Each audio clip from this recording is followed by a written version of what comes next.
Olá, pessoal. Na nossa aula de hoje, vamos falar de investimentos pré-operacionais e estimativas. Pois bem, antes de iniciarmos a aula, vale uma reflexão de Benjamin Franklin. Cuidado com as pequenas despesas. Um pequeno vazamento afundará um grande navio.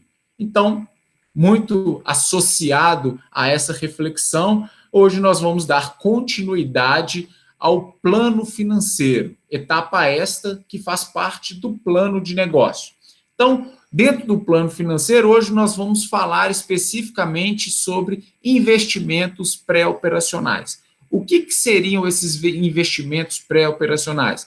São aqueles investimentos, são aqueles custos, de certa forma, né, aquele investimento, aquele dispêndio financeiro que vocês vão ter antes mesmo de começar a atividade empresarial. Ou seja, antes de vocês abrirem a porta da empresa para começar a funcionar, vocês vão ter que investir em alguns elementos, com algumas documentações, com alguma infraestrutura, com algum tipo de treinamento ou divulgação. Então, esses investimentos são chamados investimentos pré-operacionais, porque eles vêm antes mesmo do início da operação empresarial. E quais são esses investimentos pré-operacionais? Primeiro deles, as despesas com legalização. Então, para você fazer o contrato social da empresa, para você registrar o seu CNPJ, para fazer o registro da inscrição estadual, para obter algum tipo de autorização, de alvará de funcionamento, tudo isso implica em custo. Então, estes custos, eles se enquadram como o chamado investimentos pré-operacionais, que são as despesas que vocês vão ter antes mesmo de iniciar a operação de uma organização, a operação de uma empresa. E muitos empresários, às vezes, eles não consideram isso. Tem lá um valor X para abrir uma empresa, eles acham que esse valor X vai ser somente para comprar equipamentos para a empresa, para arrumar a estrutura e comprar o estoque. Mas esquecem, obviamente, dos chamados investimentos pré-operacionais, que, dependendo da natureza da empresa, podem ser, inclusive, bem elevados. Um outro investimento pré-operacional que é preciso considerar no projeto da empresa são as obras e reformas. Então, se o empresário deseja fazer a locação de um estabelecimento, pode ser que, para que esse estabelecimento esteja apto a estar montando aquela empresa, você precisa fazer algum tipo de reforma, algum tipo de melhoria. Então, todos esses gastos que você vai ter são gastos antes mesmo de iniciar a operação. Então, tem que ser considerado também como investimento pré-operacional. Além disso, a empresa ela vai ser aberta ainda no mercado. Então, os clientes não conhecem essa marca, não conhecem a empresa. Exige-se que faça um trabalho de marketing, um trabalho de divulgação. Então, antes de abrir empresa, você vai fazer uma propaganda no rádio, na TV, vai distribuir panfleto, você, de certa forma, vai fazer uma campanha de marketing mais direcionada ao seu público-alvo. Então, toda essa divulgação para mostrar que vai surgir uma empresa nova, que vai chegar uma marca nova dentro do mercado, são também as chamadas despesas, investimentos pré-operacionais, porque eles são, de certa forma, gastos que vocês vão ter antes mesmo da operação empresarial. E ainda os cursos e treinamento. Então, você selecionou a equipe para estar compondo a empresa, você vai precisar treiná-las. Então, tem empresas de naturezas específicas que exigem até mesmo um longo período de treinamento. Então, tem que considerar um valor bem razoável para se investir nesse tipo de curso, nesse tipo de treinamento que vocês, de certa forma, vão desenvolver junto aos seus colaboradores antes mesmo de iniciar a operação empresarial. Então, todos esses gastos, digamos assim, que eu apontei para vocês, eles se enquadram com investimentos pré-operacionais, que são aqueles gastos que vocês vão ter antes da abertura de fato da empresa, antes do início das atividades empresariais. Pois bem, então, somente para a gente recapitular, o que compõe o investimento total da empresa? Então, a composição desse investimento total, ela se baseia nos investimentos fixos, que nós já vimos em aulas anteriores, ou seja, são os investimentos em equipamentos, em imóveis, em veículos, dentre outros, que a empresa, porventura, venha ter esse tipo de investimento para iniciar suas operações. Tem também o capital de giro, que foi tema de aula anterior também, então todo o capital de giro ele vem compor o investimento total, e ainda os chamados investimentos pré-operacionais, que nós vimos, que são o somatório do investimento fixo, o capital de giro mais o investimento pré-operacional, ele vai gerar o investimento total da empresa. Esse investimento total nada mais é do que o capital social necessário para iniciar a atividade.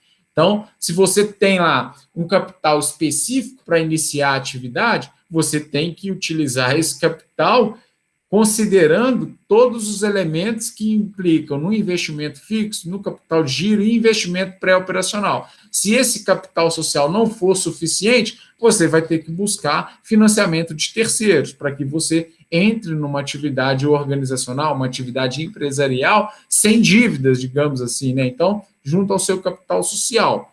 É óbvio que algumas empresas, ela iniciam as suas atividades com uma certa dívida. Às vezes ela tem um prazo de fornecedor, então para o seu estoque ela começa já com uma dívida junto ao fornecedor. Isso é uma opção também. Mas, obviamente, a gente considera aí todos os investimentos fixos, capital de giro e investimento pré-operacionais formam o investimento total para o início da atividade empresarial e isso representa o capital social da empresa. Pois bem, a partir daqui, a gente vai iniciar uma discussão agora que baseado muito em estimativa. Como a empresa ainda não existe, nós não temos histórico de faturamento, histórico de compras, para poder utilizar como parâmetro. Então, não tendo esse histórico, é preciso fazer algum tipo de estimativa. Então, a primeira estimativa que vocês vão trabalhar no plano de negócio é a estimativa de faturamento mensal. Essa empresa que vocês estão criando, qual a estimativa de vendas? Qual é a estimativa de receita que essa empresa vai ter? Você não pode chutar simplesmente um número. Você vai ter que considerar os produtos ou os serviços que vocês oferecem no mercado. Então, quais são os produtos ofertados e quais são os serviços ofertados no mercado? Então, baseado em cada produto, em cada serviço, vocês vão considerar qual é a estimativa de venda do produto X, do produto Y, do produto Z. Então, trabalha essa quantidade e tem o preço de venda unitário. Então, entenda, você vai ter a relação de todos os produtos ou serviços que vão ser comercializados na empresa, mais a quantidade estimada de venda mensal de cada um desse produto ou serviço, multiplicando pelo preço de venda nele. Então, o preço de venda, o preço que aquele consumidor vai adquirir o produto, então você multiplica a quantidade, que é estimada de venda, sobre o preço que você vai praticar sobre um item, sobre um produto, sobre um serviço. Com isso, você vai chegar no total de venda daquele item. A somatória do faturamento do item vai ser o faturamento total, a receita total da empresa. Então, essa é a chamada estimativa de faturamento mensal. Vocês vão precisar levantar essas informações. É óbvio que as estimativas elas precisam estar coerentes com a demanda de mercado. Ou seja, não faz sentido vocês estarem montando, por exemplo, uma padaria de bairro, onde vocês estimam lá um volume de vendas muito superior àquela demanda de bairro. Uma vez que o negócio, às vezes, tem foco somente em atender o bairro, você não pode estimar uma demanda da cidade que vai consumir os produtos da sua padaria. Se esse não é o foco da sua empresa, se a sua empresa não se planejou para isso, você tem que considerar qual é o foco da empresa. A empresa vai atender a demanda do bairro. Se o bairro não tem padaria, qual que seria a demanda de consumo desse bairro? Através até de pesquisa de mercado, dá para vocês levantarem informações desse tipo. Então, é preciso fazer estimativas coerentes com a demanda disponível e com a demanda, de certa forma, que a empresa poderá disputar com o concorrente dentro de um determinado mercado. E ainda, nós temos também que fazer a estimativa de custo unitário, que é custo unitário do produto? É o custo da matéria-prima ou do produto acabado mais a embalagem. Então, vocês vão precisar considerar esse chamado custo unitário, porque através desse custo unitário do produto, você vai fazer a relação custo unitário mais a margem de participação desse produto, que vai, obviamente, contribuir depois com o seu resultado final, podendo gerar lucro ou prejuízo para a empresa, para a organização. Então, dentro da estimativa de custo unitário, não é considerar apenas a matéria-prima. Tem que considerar a matéria-prima, tem que considerar um componente que, porventura, acompanhe o produto, mais a embalagem, dentre outros itens que, porventura, também faça parte dessa composição do custo unitário. Então, só para a gente traçar como exemplo aqui de custo unitário, vamos pensar aí numa indústria. Então, nós temos aí o produto calça masculina. Então, dentro dos materiais que são utilizados para fazer e fabricar uma calça masculina, tem tecido, elástico, linha, zíper, botão, etiqueta, saco plástico, caixa. Então, todos esses materiais implicam na matéria-prima e embalagem, ou seja, o custo daquele produto.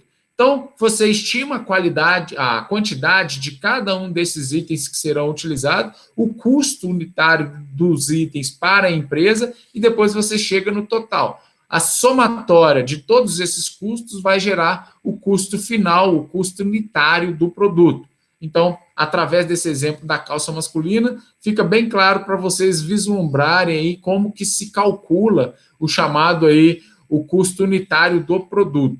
Bom, nós temos ainda que discutir os chamados custos com as mercadorias vendidas, né? A gente tem o chamado CMV, que é uma abreviação de custo das mercadorias vendidas, ou CMD, custo dos materiais diretos. Isso é utilizado, inclusive, para a indústria. Como que você apura isso? Você tem lá a estimativa de vendas, vezes o custo unitário dos materiais da aquisição, você vai chegar aí ao chamado CMD ou CMV, custo de material direto ou custo de mercadoria vendida. Então, vocês precisam utilizar também essa forma de cálculo para se chegar a esse resultado e, obviamente, ter essa visão mais realista dos custos custos para comercializar um determinado produto da empresa, o custo unitário desse produto, desse bem.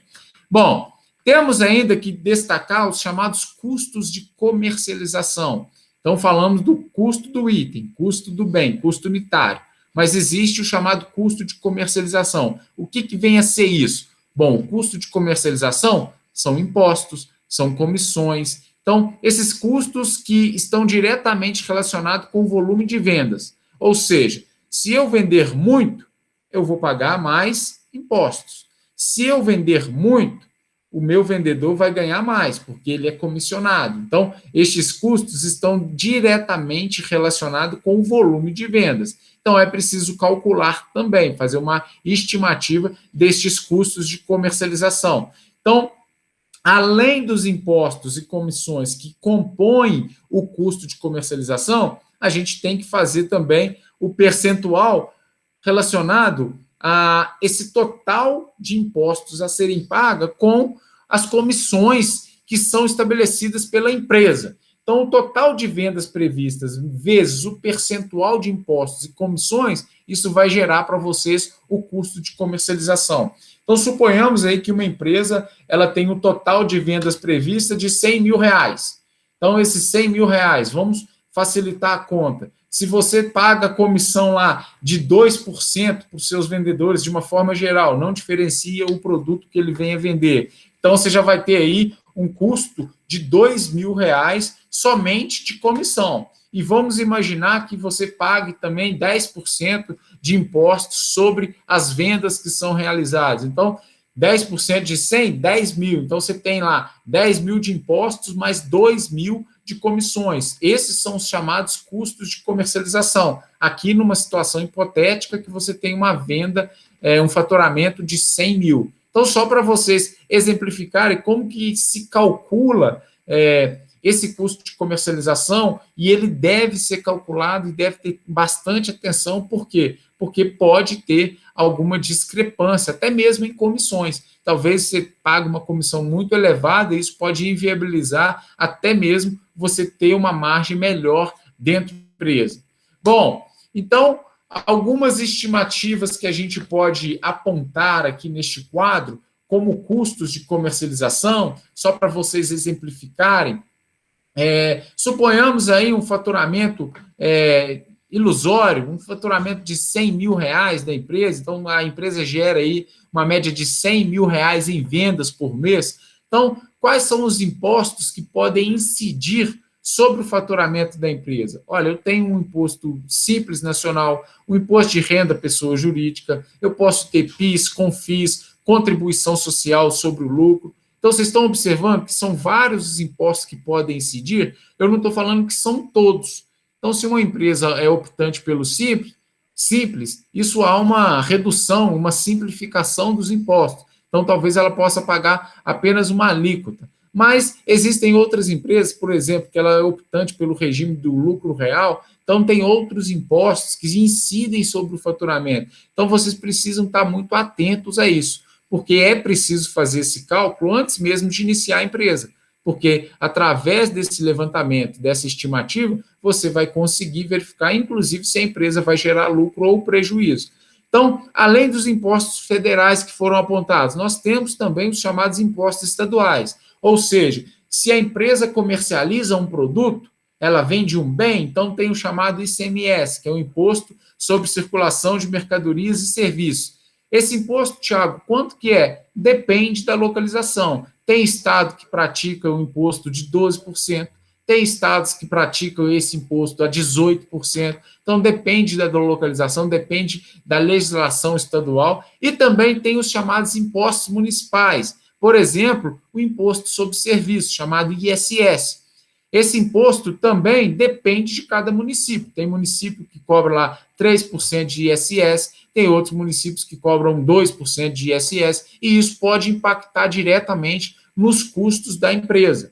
Então, é preciso considerar, porque se for uma empresa que presta serviço, ela vai incidir o chamado ISS, Imposto sobre Serviço. Já se for uma empresa que comercializa produto, é o ICMS, o Imposto sobre Circulação de Mercadoria e Serviços. Então, vocês estão observando que, dependendo da natureza da empresa, ela pode ter um custo de comercialização no que se refere a impostos maior do que a outra, porque uma pode comercializar um bem, a outra presta um serviço. Uma pode estar em determinado estado, a outra em outro. Então, tudo isso pode influenciar estes custos de comercialização. E ainda, precisamos também fazer a estimativa do custo de mão de obra. Mas o custo de mão de obra ele não pode ser simplificado com aquele salário mínimo que recebe o colaborador. Eu não posso falar o custo de mão de obra da minha empresa é R$1.000 e poucos referente ao salário mínimo. Não, você tem que considerar o salário que o colaborador recebe, mais todos os custos e encargos sociais que estão embutidos naquele salário. Ou seja, o colaborador, naquele momento, ele não está recebendo INSS, ele não está recebendo o FGTS, ele não recebe de imediato o 13º salário, porém, a empresa vai ter esses custos. Então, a empresa tem que fazer esses cálculos. Quanto custa um colaborador? O colaborador não custa apenas o salário mínimo para a empresa, ele custa o salário mínimo mais todos os impostos e encargos sobre aquele salário mínimo. E, além disso, você também tem que considerar e tem que prever o 13º salário. Então, você divide aí em um salário lá no final, as férias, dentre outros custos, que a empresa vai ter que subsidiar junto àquele colaborador, mas que o colaborador não recebe imediatamente. É óbvio que ele vai receber o 13º lá em dezembro, ele vai se tirar as férias e recebê-las no período que for devido, mas esses custos incidem pela empresa, como o FGTS, como o INSS, que a empresa paga e também recolhe do colaborador. Então, é preciso considerar esses custos de mão de obra. Então, lembrem-se, dentro do levantamento de custo de mão de obra que vocês vão fazer no plano de negócio, não é só o salário que o colaborador recebe, são todos os custos, impostos e encargos que incidem sobre a folha de pagamento. E ainda, precisamos considerar a estimativa de custos com depreciação. A depreciação, pessoal, digamos assim, é o desgaste natural dos equipamentos, dos veículos, das máquinas, que com a utilização, esses objetos sofrem.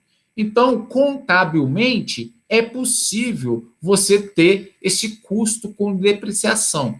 Este custo com depreciação, ele pode ser favorável para a empresa, uma vez que a empresa vai considerar um custo que, de certa forma, ela não necessariamente ela vai ter esse custo financeiro imediato. O que eu quero dizer com isso? Eu quero dizer que uma empresa adquire uma máquina lá, suponhamos, no valor de 10 mil reais, e essa máquina ela vai depreciar em 10 anos. Então, a cada ano, essa máquina deprecia R$ 1.000, sendo que chegar no final de 10 anos, contando a depreciação, ela já vai ter depreciado o seu valor total.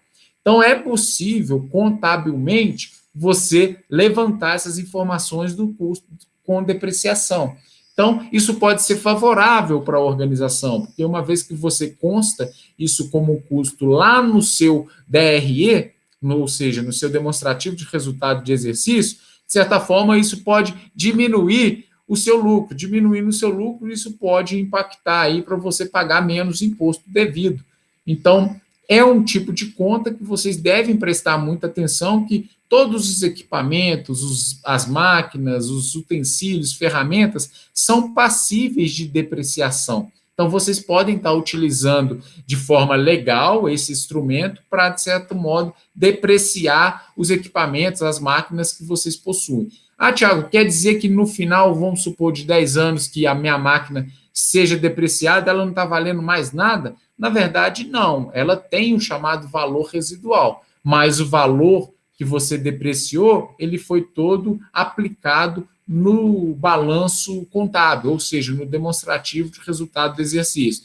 Então, determine o tempo médio de vida útil em anos dos bens. Então, cada item vai ser possível depreciar em quanto tempo? Então, a partir do momento que você define isso, existe uma tabela para você verificar a depreciação média de cada equipamento, máquina, você divide isso para custo mensal. De custo anual, passa para o custo mensal. Então, divide por 12 para calcular essa depreciação mensal. Isso pode ser muito útil para a organização. Então, pessoal, nós temos ainda a chamada estimativa dos custos fixos. O que seriam os custos fixos? São aqueles custos que, independente do volume de vendas que vocês vão ter, vocês não vão deixar de tê-los caso não vendam nada na empresa. Então, energia, se você não vender nada na empresa, você vai ter o custo com energia? Sim. Aluguel, se você deixar de vender, se você não vender nenhum item na empresa em um determinado mês, ou não prestar nenhum tipo de serviço, você vai ter aquele custo? Sim. Então, são os chamados custos fixos. Os custos fixos são todos os gastos que não se alteram em função do volume de produção ou da quantidade vendida em determinado período. Então, esse custo, ele é um custo que, de certa forma, está vinculado à organização, independente da venda. Vendendo ou não vendendo, ele vai ter, obviamente, ele vai ser incidido para a organização honrar com aquela responsabilidade, honrar com aquele compromisso. E quais são esses custos? Vamos apontar alguns deles. Aluguel, condomínio, IPTU, água, energia elétrica, telefone, honorário de contador, prolabore.